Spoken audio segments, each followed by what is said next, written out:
Hi, everybody. Hello. Welcome back. This is Sarah and I's part two of our check-in on our coursework from the Black Doula, who is Sabia Wade's course, Racism and Privilege in Birthwork, offered through her organization, Birthing Advocacy Doula Trainings. Yeah. Man, the more that I listen to Sabia talk and go through the coursework, like the more I just want to jump right in and sign up for the full spectrum doula training. I'm just like, I'm in. I'm sold. Yeah, it is. She is a great teacher. Before we jump into talking about the second and third courses that we took and that we're going to be checking in with each other about today, we just want to share with you, we posted our first video, we talked about taking this course, and we got more feedback from the Portland community than we expected. People who said, I'm interested in taking this course, I am taking this course, I'd love to talk to somebody about it. So Sarah and I are going to be doing, for our final check-in at the end of the course when we're completely done, we're going to be hosting a roundtable discussion open to anybody who's taken the course in whatever vein of birth work from anywhere in the world. If you want to jump on Zoom with us and talk to us about what you learned from taking Sabia's course, we want you to be there. So we're going to be doing that Thursday, July 9th, starting at 10 a.m. Pacific Standard Time. We'll plug it again at the end. We'll include it in the post. We just wanted to say from the get, if you're like, yes, I took this course, and yes, I agree with you, or no, I don't, I want to tell you why. You know, I do that a lot when I'm listening to podcasts where I shout at them. I'm like, no, this is the thing. So if you're at home watching this video and shouting at us, come on Zoom and shout at us. Why not? Yeah, totally. Okay. Do you want to start? Do you want me to start? What do we want to do? So I just feel so blind. You know? I mean, I grew up living in Portland, it's pretty white predominantly, but obviously we have people of color all around us. I grew up in a smaller town, Newburgh, which I feel like was even more white. It still is. And I feel like there was probably things I just did not see, just had my complete blinders on and maybe didn't even recognize at the time that it was racism. And I have a pretty terrible memory. And so there's not a lot of instances that jumped into my brain while we were talking through these things, oh, I wonder if, although even just this morning, beginning to process getting ready, I was thinking about when I first moved to Portland, well, not right away, but a couple years in, getting a job. And it took me a while to even remember, oh yeah, my supervisor was a Black man. I lived so much of my life colorblind. I was totally doing that. I was definitely the I don't see color. I was definitely there. And I thought that was me being loving. Right. You know, I thought that was but it totally meant that I didn't see what was happening around me. I didn't understand that I had this easier existence in the world. Yeah. So apparently, yes, I wanted to start. Apparently I just needed to. Yeah.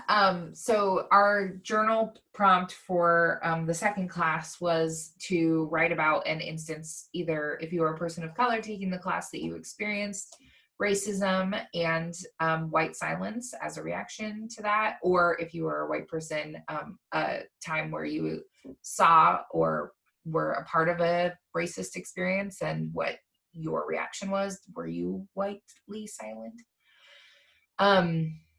And I feel like I have two things to say about that journal prompt. And the first one was in reaction to what you just said. I started thinking about my past, and I started thinking about, the way I grew up. And I thought about the fact that when I was in high school, one of my best friends was a person of color. And when I was in college, one of my best friends was a person of color. Two separate people, two separate institutions, two separate states. High school was in California, college was in Vermont. And both of those people at different times chose to leave the institution that we were a part of. And I did not understand. And I feel like they tried to tell me, and I didn't hear them, that they did not feel safe. They did not feel comfortable. They did not feel accepted. These institutions that literally raised me, my high school and my college, these institutions that made me feel safe, made me feel validated, made me feel loved and supported, were so not serving these two very good friends of mine. Totally different people, like I said, totally different instances. And they were so profoundly not being served that they went somewhere else for their education. And I didn't get it, you know, and I even took it personally when they both left, because I felt like they were leaving me, right? One time I was 16 and one time I was 19. And that was kind of what I wrote about, was about, like, I know that she was looking for white silence, so maybe I need to do that journal prompt again. Sorry, Sabia. But I guess where I kind of went with my writing was like white not believing or not seeing. Well, you were talking about that blindness. Yeah. So yeah, just kind of realizing that I had both of those experiences in my life, and they were right in front of me, and I didn't see them for what they were, or hear those people who I cared about a lot for what they were saying. So that was an emotional journal topic for me. I came into class 3 feeling like, you know. Hey, Olivia, I have a response actually that I think is interesting to that. So my gut reaction is to like tell you like it's okay, like you were young, you know, you didn't know better, or like we're so self-centered at that time. And then I immediately heard myself think that and corrected myself, going like, no, because if someone is a person of color, like they don't get to be young and self-centered, and like it's not okay. Yeah. Like, and obviously you can't change it now other than doing the work that we're doing, but like it's so fascinating the way that our brains are going to have to completely rewire. Yeah, totally.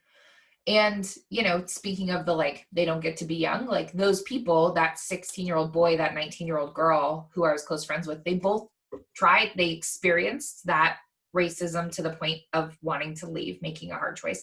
And they tried to tell me about it. You know, they tried to talk to their friend, their close friend, and I just didn't hear them. So I don't think that either of them are ever going to watch this, but if they do, sorry, guys. Okay, so the other thing I was going to say is that I went into class 3, having done journal topic number 2, having reflected on this, feeling like this is me doing some work, right? I'm doing some work. And I go into class 3, and at the very beginning of class 3, Sabia, to be just for context for people who haven't taken the class, she did this class. It was a Zoom class, but it was like live participation. So there were people watching. She didn't just record in a vacuum, and she was reading people's journal topics, and then she was responding, and you can like read the chat and all that stuff. So she starts the class by talking about people's journal topics for journal number 2. And she was like, hey, white people, I see you, and I see how you wrote a lot about things that happened 10 years ago. And I was like, oh my God. Right? Like I literally was in my living room, like she can't see me. Yeah, I got called out in like a good way, but I definitely, I felt that, you know, like I did. That is literally what I did. I just told you a story from, 10 plus years ago. And her response to that was, she was like, I need you to look at this year.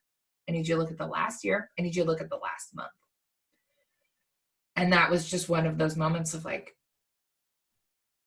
yes. Yeah. So that was a really big moment for me, starting class 3 and feeling like I am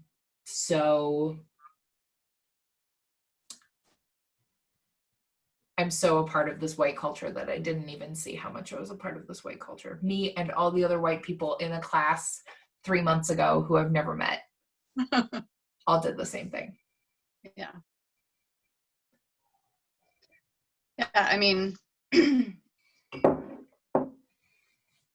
Mine, I feel I have a hard time because I really do struggle with my memory. And so I have a hard time remembering like really anything, which I'm sure is not true, even a little bit. And even now, like if I redirect the assignment to be specific to a timeline, like I work in people's homes one-on-one, like I'm not in an institution, and I don't have a busy practice at this point. Like before the pandemic, my business was still really new. I'm still raising 3 kids. Like I'm not out there a whole lot. I very much am in my own bubble, and it feels like a big excuse. Like I hear it, you know? So I feel like I'm still missing something, but I'm really hopeful that doing this work, when I do encounter it, will make me more aware. Hopefully, I'm fairly certain moving forward, which, I mean, I guess is all I can hope for, ask for, work for. Yeah. None of the working. It's not a hope. It's not a dream. I'm working. I'm actively, I do want to make the change. But it was really hard for me to like sit down and try to pinpoint a moment. Shall we talk about week 3? Yeah. Yeah. Well, the first thing I will tell anyone who's watching this, because I already told Sarah this, is that I felt this very, very strange sense of like so far, so close, watching material that was recorded at the end of 2019. Yeah, because that's how she opened this 3rd week, was like, what are your thoughts for 2020? What are your plans? And I very specifically remember, I mean, you and I talking about like 2019 can go away. 2020 is going to be awesome. Yeah. And I think, we were all there. This is what we all do at the end of every year. We're definitely going to do it at the end of this year. Be like, goodbye 2020. But what was remarkable to me was the way there was this optimism about like getting things done, about being out in the world. She talked about the in-person classes she wants to be teaching, the workshops she wants to take. She talked about going to Boston and Austin and Portland. We would love you to come to Portland when it's safe. But so there was that optimism that just felt so like when you look at a 5-year-old, being like, I'm going to space. And you're like, yeah, yeah, you are. Sure. So I felt that. And then the dichotomy of that, the juxtaposition of that, the other side of that coin, was the fact that she was so right on target with the fact that she was just like, 2020 needs to be the year that we end white silence. 2020 needs to be the year that we do this work. And I felt like that really put me in my place about my context in this work. Like, I want to be engaged. I want to be active. I'm trying to move forward in it. And also, I am the newest layer of sediment. Here she is at the end of 2019 talking about this, and she is speaking to an audience that she doesn't know, who have lived through events that she doesn't know are coming, right? And she's still speaking from a place that I could never even, not yet aspire to be, right? Like, she's so far ahead of me, and I'm so far ahead of her in terms of knowing coronavirus and whatever. So it was just this very strange. Yeah. Well, and it speaks so much to, the Black experience, the people of color experience, that like, this is not new. This is not something that has ever been okay. Yeah. And it took this amazing set of circumstances in 2020, with us all being stuck at home, with George Floyd being murdered, with Breonna Taylor being murdered, like, for us all to get off our butts and like actually do the work. Like, I've been aware in the past, I've been infuriated in the past, but it never led me to, like, I didn't have to, right? I got this pretty white skin that means I don't have to do anything. I can just skate by. And she was, she's been doing this work. She's been pushing for this way before we ever got our shit together. Yeah. Came to it, found the class. Yeah. So I'm just really grateful that that resource like already existed. Yeah, I'm excited to find more resources. But yeah, it was, so week 3 itself was Sabia talking about, we won't give all her secrets away, but she's developed a plan that is acronym CARES, and like helps you really notice, like take stock of your situation, and investigate your privilege and investigate what you can do differently. And so that the entire 3rd week really was centered around the around that. application of this method, the teaching of it and the application of it. Yeah. Yeah. Yeah. And I think, how do I want to say this? I think that there are a lot of white people right now clamoring for give us something, and, you know, give us resources, give us ideas, give us validation, give us whatever it is, right? And I know that we are not owed any of that. No. But I appreciate that you did give us this tool that we're going to be able to use, you and I, in our businesses and in our joint venture of the Parent Trip moving forward. Yeah. Yeah, I mean, I think it's something that we, I don't know. I don't know if you're okay with us going public with this, Olivia, but like it's been brought to our attention, like how white the Parent Trip is. Mm-hmm. And so I think just acknowledging that now and saying like, we recognize, and it was not intentional in any way. We handpicked our providers, but the people we picked, you know, weren't always available, weren't always interested. But I think being given this CARES method will allow you and I to sit down, socially distanced probably, or over Zoom, to like really sit down and analyze, like, have we made choices that led us here? What can we change in the future to make sure that our event represents all people? Yeah. And, you know, going back to that blindness that you started this conversation with, where have we been blind? Yeah. Yeah. You know, it certainly got my defenses up when folks suggested that like we needed to add more people of color to our event. Mm-hmm.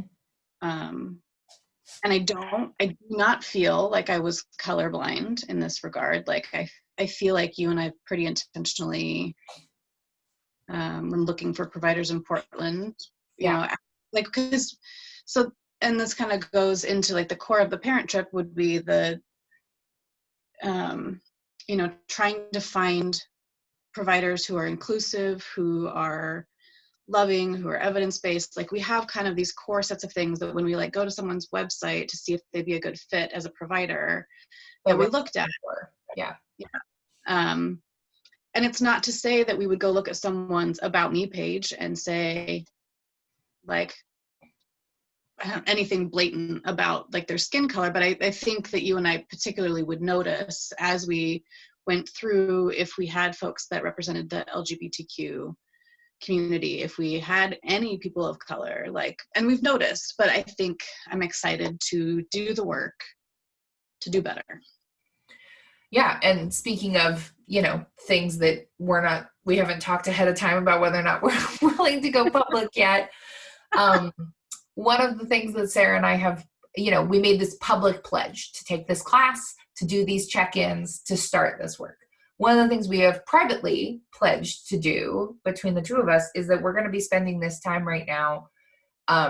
Not only we use the week of the Amplify Melanated Voices movement to really listen to voices and see how whitewashed our feeds were on social media and to try and diversify our feeds. And the next step is to take that diversification help and make sure that we are following Portland providers of color, Portland providers, Black Portland providers. Because that's the way that we break up the echo chamber, right? So You talked about that doula meeting that you went to, and how you didn't know a bunch of the Black doulas that came to that meeting. Yeah. I'm just, it just made my head kind of go like how many, like I assume Portland is like super white, right? I assume that like the reason I don't know these people of color birth workers is because they don't exist. Well, that's really likely not true. Yeah. And I just need to do the work to find them. Yeah. What Sarah's talking about, just for context, is Portland Doula Association hosted a meeting, not like an emergency meeting, but it was a quick response meeting to the protests, and offered for any Black doulas in our community to come and basically just like have the floor. There was no super agenda. Scarlett and Annie, if there was a super agenda and I'm misrepresenting your event, I'm really sorry. But to my mind, it was just, this is the space we're providing this white community to come and simply listen. It was a great event, and I think it was well done. And I was telling Sarah that there were 5 or 6 Black doulas at that event who I did not know. And I've been douling in this community for 3 years, and through this event and through my private practice, I feel like I've done a lot of networking and reaching out and meeting people, and I felt ashamed.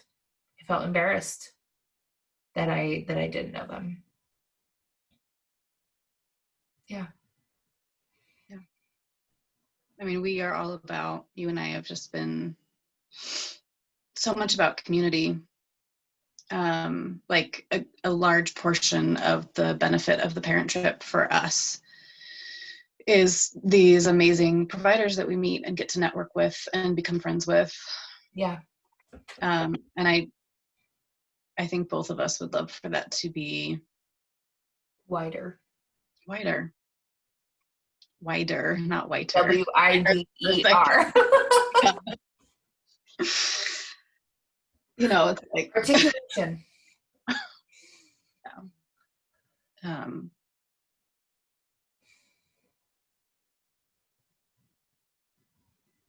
Hello, Feels.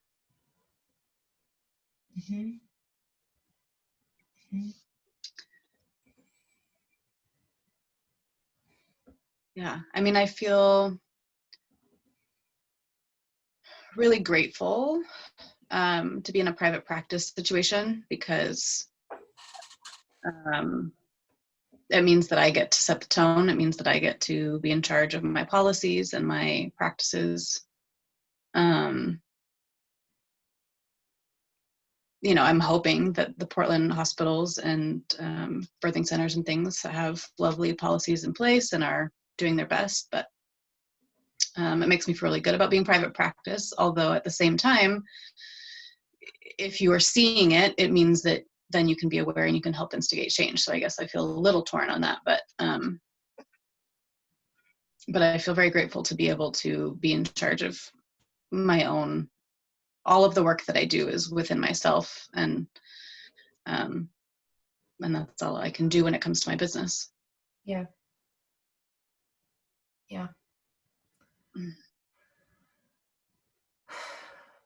Well, everybody, I think we're just going to end today by saying again that we want to have this next conversation with you. So Thursday, July 9th, 10 a.m. Pacific Standard Time. If you want the Zoom link, reach out via the Parent Trip on any of the social medias, or you can reach Sarah at Opus Lactation, or you can reach me at Doula Olivia. We've got websites, social media, up the wazoo.